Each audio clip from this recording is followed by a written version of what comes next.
You were never worthy of my son." Lady Winifred Vere did not raise her voice. She did not need to. The words slipped through the frozen churchyard like a knife sliding beneath silk. Quiet, precise, impossible to ignore. Every conversation died at once. Boots paused on gravel. Fans stilled in gloved hands. A dozen polite faces turned with the careful curiosity of people who wish to witness scandal without appearing to witness it. Rosamond Vere stood in the bitter December air with her two sons pressed close to her sides.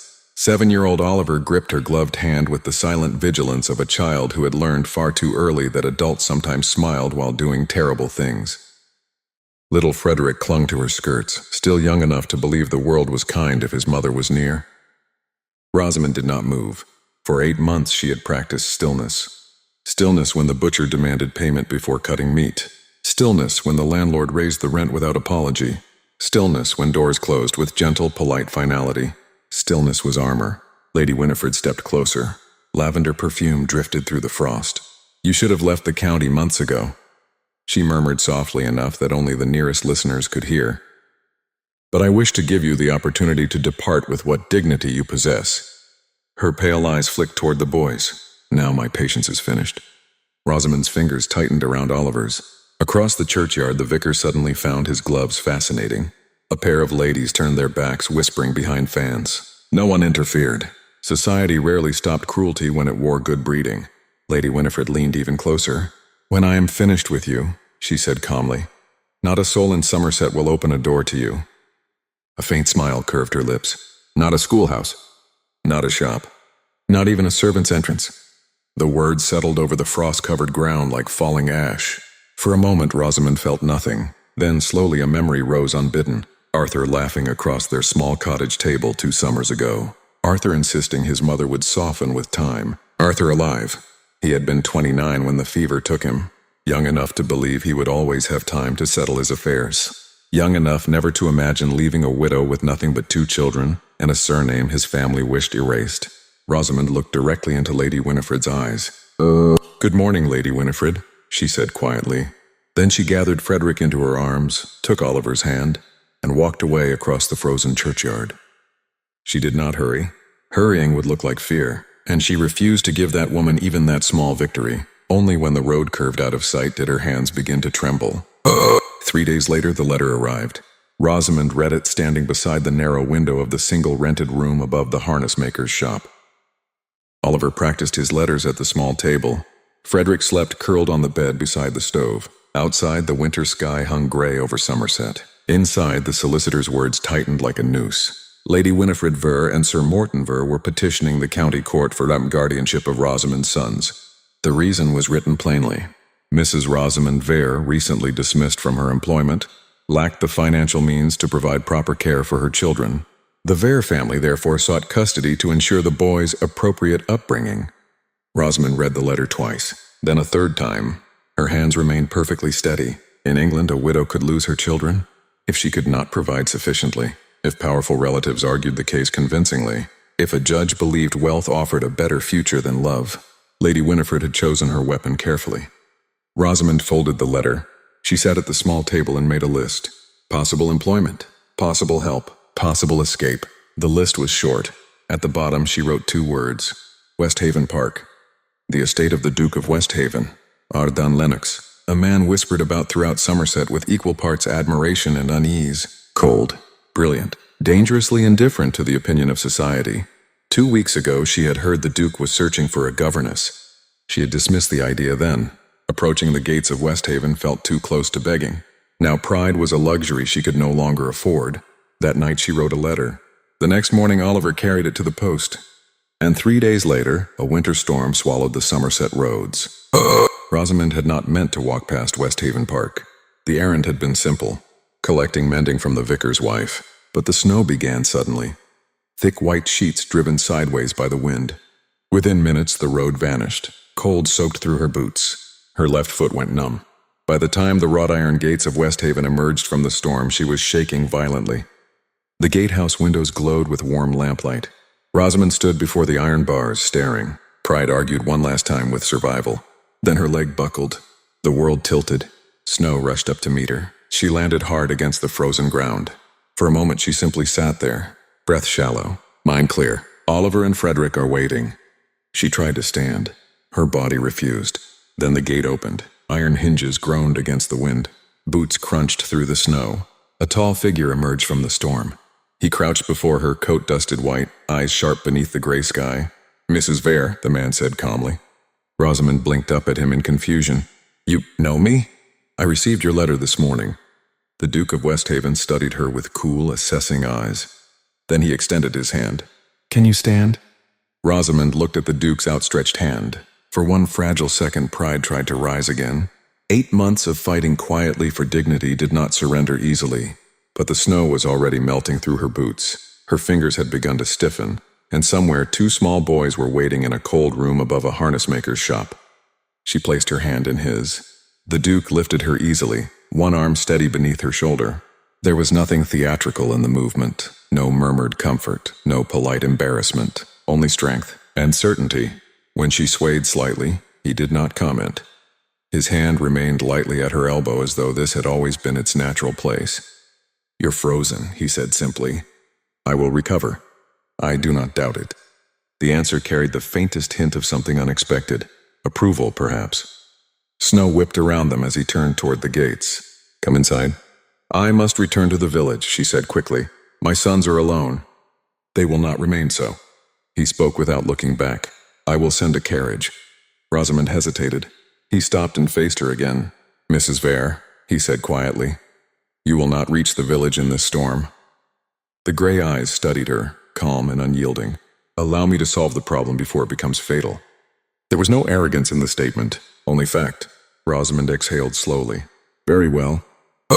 Westhaven Park rose from the storm like something carved out of permanence itself. High stone walls, tall chimneys breathing steady columns of smoke, windows glowing with the deep warmth of a house that had never known hunger. Rosamond had seen grand houses before. Arthur's family estate had been impressive. But Westhaven was something else entirely. Power made visible in stone. Inside, warmth wrapped around her instantly. A vast entrance hall stretched upward beneath vaulted ceilings where chandeliers hung like constellations. Portraits of long-dead nobles watched from the walls. She became painfully aware of her appearance. Snow clung to her shawl. Her coat sleeves showed careful mending. Her boots dripped melting slush across the polished floor. "Mrs. Burrell." The Duke's voice carried quietly through the hall. A woman appeared almost immediately. She was in her 50s, perhaps, broad-shouldered, with intelligent eyes and the composed expression of someone who had governed a large household for many years. Her gaze swept over Rosamond once. Not unkind, simply thorough. "Fire and dry things," she said briskly. "The blue sitting room." "Her sons are alone in the village," the Duke added. "Pewit will fetch them." Mrs. Burrell inclined her head. "Of course." She turned to Rosamond. "This way, if you please." The blue sitting room was warm enough to make Rosamond dizzy. Real warmth. Not the thin heat of a small stove, but the deep, steady warmth of wealth. A fire burned brightly in the hearth. Heavy curtains kept the storm outside. Within minutes, Mrs. Burrell had produced dry stockings, a thick shawl, and a cup of tea strong enough to bring life back into frozen hands. Rosamond sat near the fire. For the first time in weeks, she stopped calculating. Bread, rent, coal. Every day of the past 8 months had been a quiet arithmetic of survival. But here, for one moment, the calculations paused. The Duke entered 20 minutes later. He had changed his coat.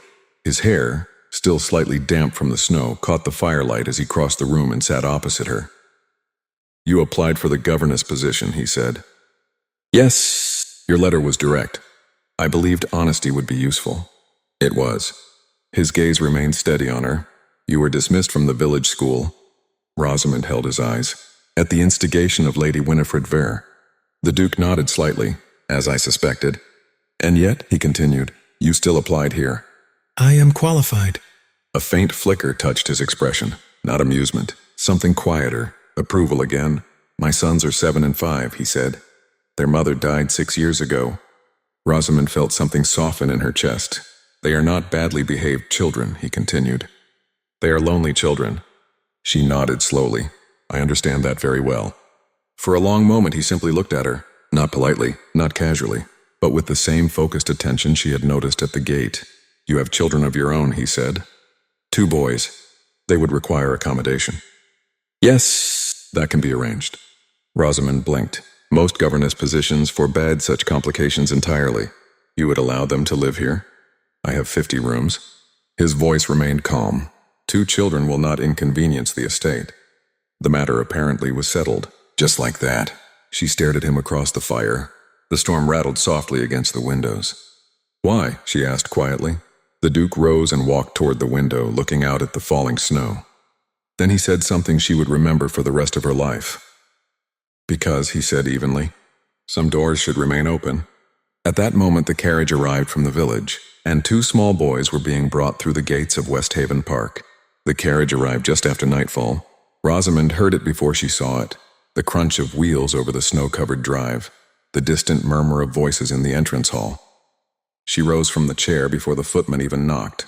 When the door opened, Oliver stepped inside first. He carried himself with the quiet dignity of a boy who had decided it was his responsibility to protect his younger brother. Frederick followed, clutching Oliver's sleeve with mittened fingers. The moment he saw her, he ran. Mama! Rosamond knelt as he collided with her, burying his cold face against her shoulder. I knew you'd come back, he said into her shawl. Oliver stood a few feet away, trying very hard to look composed, but his eyes betrayed him. Rosamond opened one arm toward him. He crossed the room quickly. For a moment, the 3 of them simply held each other beside the fire. Across the room, the Duke watched quietly. He said nothing, but something in the rigid line of his shoulders softened. The following morning, Rosamond met the Duke's sons. The library at Westhaven Park was larger than the entire village schoolhouse. Shelves climbed 2 stories toward a painted ceiling. Tall windows looked out across frost-covered gardens. And seated at a table beneath the window was a dark-haired boy with a book open before him. He glanced up as she entered. Oliver Lennox, 7 years old. Sharp gray eyes that mirrored his father's almost exactly. You're the new governess, he said. His tone carried the matter-of-fact confidence of a child who had grown accustomed to adults arriving and disappearing again. Yes, the last one left, I heard. Rosamond walked forward and pulled out the chair opposite him, sitting so they were eye level.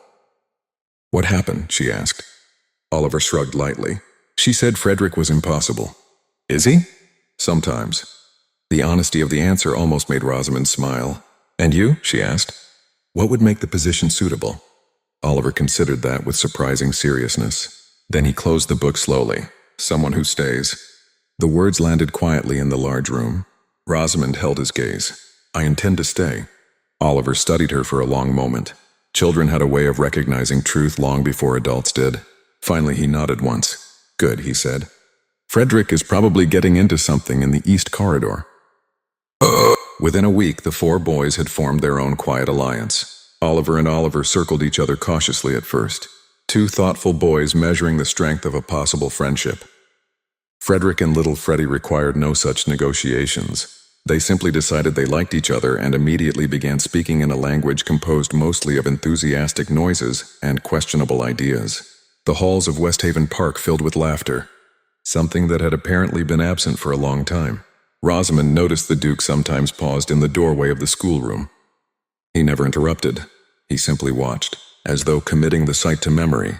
One afternoon she found him there again, leaning against the doorframe, gray eyes observing the chaos of 4 boys building an elaborate fortress from library cushions. You were correct, he said quietly.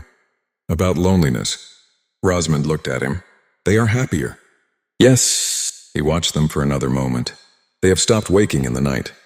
Something in his voice shifted then, a subtle crack in the armor he wore so carefully. For 3 years, he added softly. They did not sleep well.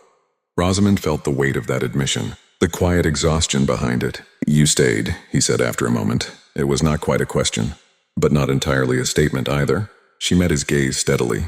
I told Oliver I would. Something moved across his face. A brief expression she couldn't fully name. Relief, perhaps, or something deeper. He inclined his head once. Good. Then he turned and walked down the corridor. But Rosamond noticed something that none of the children did. For the first time since she had arrived at Westhaven Park, the Duke of Westhaven was smiling, and she had the strange, unsettling feeling that something far more dangerous than employment had just begun. 2 weeks after Rosamond's arrival at Westhaven Park, she discovered the portrait. The upper gallery was rarely used. A long, quiet corridor lined with tall windows and older paintings, ancestors who stared down with the patient indifference of people who had ruled Somerset for centuries. Rosamond had come looking for a missing atlas. Instead, she found a canvas turned deliberately toward the wall. It stood alone between two landscapes. Something about the careful way it had been placed caught her attention. She hesitated, then gently turned it. A young woman looked back at her, fair-haired, perhaps 25. Her expression was warm in a way portraits rarely manage to capture, open, kind, unmistakably alive. She sat in a garden chair holding a dark-haired toddler. Oliver Lennox, even as a child, his serious eyes were recognizable. Rosamond stood very still. The Duke's wife, Clara Lennox, dead 6 years. The housekeeper had mentioned her only once. Quietly, as if speaking of something fragile, footsteps sounded behind her. "You found her." Rosamond turned. Oliver Lennox stood at the end of the corridor. He approached slowly, hands behind his back. "We keep it turned around," he explained. "Father doesn't like people staring at her." Rosamond studied the portrait again. "She looks kind." She was. Oliver's voice carried the absolute certainty of a child's memory. "Frederick doesn't remember her," he added. "So I tell him stories." Rosamond crouched beside him. "That's a good thing to do." He nodded, satisfied, then looked at her carefully. "Are you glad you came here?" The question startled her. Children often ask the most dangerous questions without realizing it. Rosamond considered the answer honestly. "Yes," she said finally. "Very glad." Oliver studied her face for a long moment. Then he nodded once as though confirming a private theory. "Good." And walked away. Rosamond replaced the portrait exactly as she had found it, face toward the wall. Later that same week, something unexpected happened. Rosamond nearly collided with the Duke in the entrance hall. She was carrying a stack of history books for Oliver's lessons when he turned the corner. The book slipped. His hand caught her elbow instantly. The other hand steadied the falling stack before it hit the floor.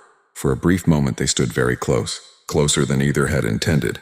Rosamond became aware of the faint scent of cedar from his coat, the warmth of his hand through the sleeve of her dress, the precise, unwavering focus of his attention. She stepped back quickly. "My apologies." "No harm done." He glanced at the books. "History?" "Oliver is ready for it." He nodded. "You will find more in the lower shelves of the library." Then something else caught her eye. A door down the east corridor stood open. Inside was a room she had never seen before. Rosamond stepped slightly to look. Maps lined the walls. Shelves of books filled one side. A large globe stood near the window. And at the center, a long school table with benches. A proper classroom, far larger than the small nursery room she had been using. She turned slowly toward him. "When did this appear?" He paused. "The week you arrived." "You built an entire schoolroom in a week?" "I had it prepared." His tone remained calm, almost dismissive. "As a precaution." "A precaution for what?" He looked at the maps rather than at her. "Your letter mentioned teaching 30 pupils at the village school." She blinked. "This room could hold them. If you wish to teach village children here," he said lightly, "the estate could accommodate it." Rosamond looked around the room again. The maps, the carefully arranged desks, the globe. Someone had designed this space with attention, with thought, with remarkable speed, and suddenly she understood. "You expected me to stay," she said quietly. For the first time since she had known him. The Duke hesitated, only for a second. Then he said simply, "I hoped." The word hung between them. Rosamond felt something shift deep in her chest. Something warm, something dangerous, because hope was not something a man like Arden Lennox offered lightly. And if he was hoping, then this was no longer simply employment. By the third week, the entire house had begun to change. The difference was subtle at first. Servants lingered longer in the corridors when the boys were laughing. The schoolroom windows stayed open to the winter sun. Even Mrs. Burrell, who governed West Haven with formidable calm, occasionally paused outside the classroom door just to listen. 4 boys now ran through the halls where once there had only been quiet. But the change Rosamond noticed most was the Duke. Arden Lennox had always been present in the house the way mountains were present in a landscape.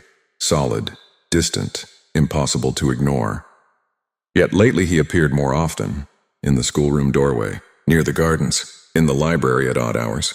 Always observing, never interrupting, but always there. One afternoon, Rosamond found him standing by the window while the boys argued loudly about the proper route of the River Severn on a map. "You encourage debate," he said. "It teaches them to think."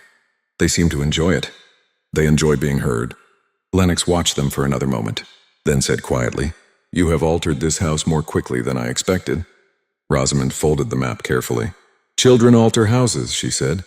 They only require permission.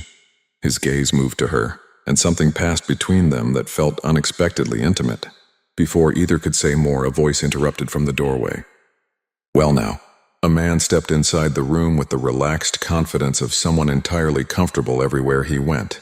Tall, handsome, broad-shouldered, Lord Aubrey Crane, a guest of the Duke's for a 4-day shooting party. Rosamond had heard the name that morning at breakfast. But hearing and seeing were very different things. Crane's eyes settled on her immediately. His smile widened. "And this," he said pleasantly, "must be the remarkable Mrs. Vere I've heard about." Rosamond inclined her head politely. "Lord Aubrey." The boys continued their argument loudly in the background. Crane glanced between them with amusement. 4 boys in 1 room and no furniture destroyed, he observed. "You truly are remarkable." Rosamond smiled faintly. Only moderately so. But Lord Aubrey had already decided something. That much was obvious. Over the next several days he appeared wherever she happened to be. In the gardens, in the library, even once in the schoolroom under the pretense of observing geography lessons. He was charming, attentive, the kind of man who had never doubted his welcome anywhere. And Rosamond noticed something else.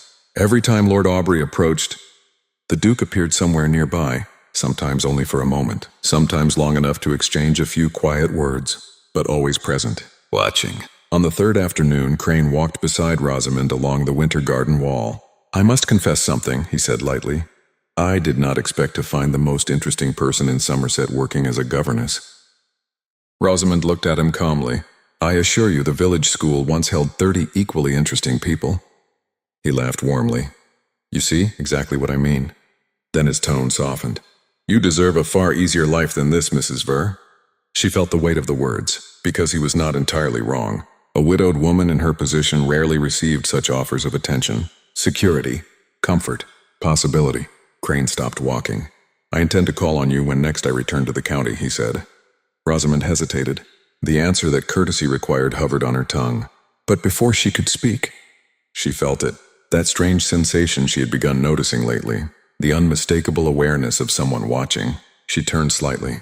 Across the garden near the study window, the Duke stood perfectly still, not interrupting, not approaching, simply observing. Gray eyes fixed entirely on her. The moment stretched. Rosamond turned back to Lord Aubrey. "I would be happy to receive visitors," she said politely. Crane smiled, but something in her voice had changed. And across the garden, the Duke's expression had gone completely unreadable. The change began the very next morning. At first, Rosamond told herself she was imagining it, but by the 2nd day she could no longer pretend. The Duke had withdrawn, not visibly, not rudely. Arden Lennox was far too controlled a man for obvious displays. At breakfast he spoke with his usual calm politeness. At dinner he asked after the boys' lessons. In the corridors he inclined his head when they passed. Nothing had changed, and yet everything had.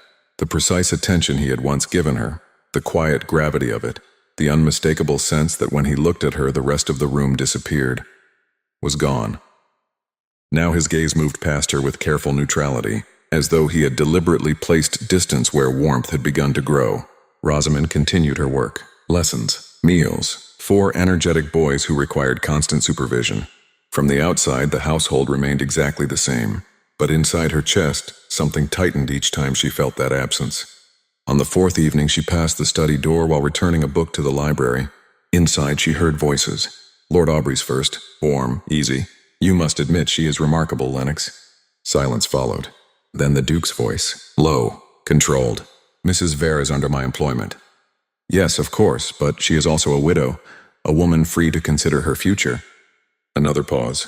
"I would not interfere improperly," Aubrey continued smoothly, "but a suitable marriage might benefit her greatly." Rosamond's breath caught.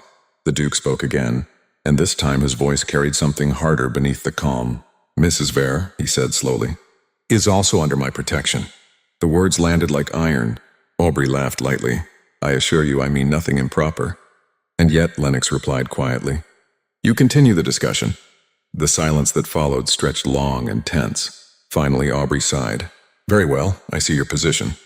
Rosamond stepped away from the door before either man could emerge. Her heart was beating far too fast. "Under my protection." The words echoed through her thoughts long after she reached her room. 2 days later, Mrs. Burrell stopped her in the corridor. The housekeeper rarely spoke unnecessarily. which meant when she did, the matter was serious. He has not eaten properly in 5 days, she said without preamble. Rosamond blinked. I beg your pardon? His Grace. Mrs. Burrell folded her arms. Soup returned untouched. Dinner half finished. 3 mornings in the stables before dawn. She studied Rosamond carefully. I have run this household for 22 years. Rosamond said nothing. I was here when the first Duchess died, Mrs. Burrell continued quietly. I know what this house looks like when he closes himself off. The words hung heavily in the corridor. Then the housekeeper added, and I know what it looked like before you arrived. Rosamond felt her pulse quicken. Mrs. Burrell adjusted the linen stack in her arms. That is all. And walked away. Rosamond stood in the corridor for several long minutes. Then she turned and walked directly to the Duke's study. The door stood half open. Inside, Lennox sat at his desk beneath the lamplight reading estate papers. He looked up as she entered. Surprise flickered briefly across his face. Mrs. Ver, I did not invite Lord Aubrey. The words came out more quickly than she intended. Silence filled the room. She stepped fully inside. There is nothing between us, she said steadily. He is pleasant, he is kind, but I feel nothing for him. Lennox rose slowly from the desk. His expression remained guarded. You are free to make whatever decision you wish, he said quietly. That is not the point. Her voice softened. The point is that you have been avoiding me for 6 days. That stopped him. Rosamond held his gaze. I will not pretend not to notice. He turned away slightly, walking toward the window. Snow drifted across the dark gardens outside. For a moment she feared he would say nothing at all. Then he spoke. You deserve a future not complicated by my household. My future was already complicated. He said nothing. Rosamond took a breath and stepped closer. I know what you are doing, she said gently. You are convincing yourself that stepping away is the honorable choice. His shoulders stiffened. But it is not honest. The room fell very still. Finally, Lennox turned back to her. The careful restraint he usually wore had slipped slightly, and behind it, something raw, something dangerously close to truth. For a long moment the Duke said nothing. The fire crackled softly in the grate. Beyond the windows the winter wind moved through the dark gardens of Westhaven Park. Rosamond stood where she was, refusing to retreat. I know what you are doing, she repeated quietly. You believe stepping away protects me. Lennox's jaw tightened. And you believe it does not? No. The answer came without hesitation. It protects you. The words struck deeper than she intended. His eyes narrowed slightly. Rosamond drew a slow breath. You are a man who has survived loss by controlling every part of his life, she continued softly. Your estate, your children, your reputation. Silence pressed heavily between them. But this, she said gently, is the one thing you cannot control. The Duke looked at her then, not with the distant politeness he had worn all week, but with the full, unguarded intensity she had first seen the night at the gate. You presume much, Mrs. Vere. Do I? She stepped closer, close enough now that she could see the exhaustion beneath the calm. You built a schoolroom in 3 days. You allowed my sons into your home. You defended me against a man far more socially acceptable than I will ever be. Her voice softened. And you have barely slept for a week because you believe I might leave. The truth hung between them like a drawn blade. For the first time since she had known him, Arden Lennox looked almost shaken. You misunderstand, he said quietly. No. Rosamond met his gaze steadily. I understand perfectly. She paused, then spoke the words she had not planned to say. I refused Lord Aubrey because I love you. The silence that followed felt endless. Lennox did not move, did not breathe. For a terrifying moment she wondered if she had misjudged everything. Then he crossed the room. 2 steps. 3. Stopping directly before her. Rosamond, he said hoarsely. It was the first time he had used her given name. I have tried, he said slowly, for 6 years to remain a man who does not need anyone. His hand closed around hers. Warm, steady. But the night you appeared at my gate in the snow. His voice lowered. That ended. Emotion flickered across his usually controlled face. I built the schoolroom because I wanted you to stay. A breath. And when Crane began courting you, his jaw tightened again. I realized something unacceptable. Rosamond's heart pounded. And what was that? His gray eyes locked onto hers. That I cannot imagine this house without you. The words were simple, but they carried the weight of absolute truth. Rosamond felt warmth spread through her chest. Then you should not try. Another silence followed. This one softer, Lennox studied her face for several seconds. Then he asked quietly, "Rosamond Vere, will you marry me?" Her answer came with a small, breathless laugh. Yes. The tension left his shoulders in a single visible release.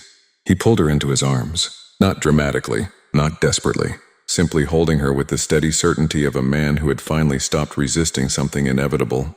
The scandal of Lady Winifred Vere ended 2 weeks later. The Duke presented evidence of fraud before the county magistrate. The petition to seize Rosamond's children collapsed instantly. Sir Morton's financial corruption surfaced soon after. Within a month, the Vere family quietly withdrew from Somerset entirely. Society moved on, as society always did. The wedding took place in early spring at the small church on the Westhaven estate. It was not a grand affair, only family, only those who mattered. 4 boys sat proudly in the front pew. Frederick whispered loudly to his brother during the vows, "Mama's becoming a duchess." Oliver replied with grave authority, "She was already important." Mrs. Burrell wept discreetly through the entire ceremony. The Duke said his vows with the calm gravity of a man who never spoke lightly, and Rosamond said hers with the quiet certainty of someone who had once sat in the snow with nothing left to lose. 3 months later, Rosamond Lennox, Duchess of Westhaven, entered the Somerset Spring Assembly Hall on her husband's arm. The same society that had once turned its back now bowed respectfully. Curtsies followed her across the room. Rosamond accepted them calmly. She felt no bitterness, only quiet clarity, because she understood something now. Respect offered by fear meant nothing, but respect earned by truth meant everything. Lennox handed her a glass of punch. "How are you?" he asked softly. Rosamond looked around the candlelit hall, at the people who had once ignored her, at the life that had once seemed impossible. Then she looked at the man beside her. "I am exactly where I belong," she said. His fingers closed around hers, and across the crowded ballroom, the Duke of Westhaven smiled.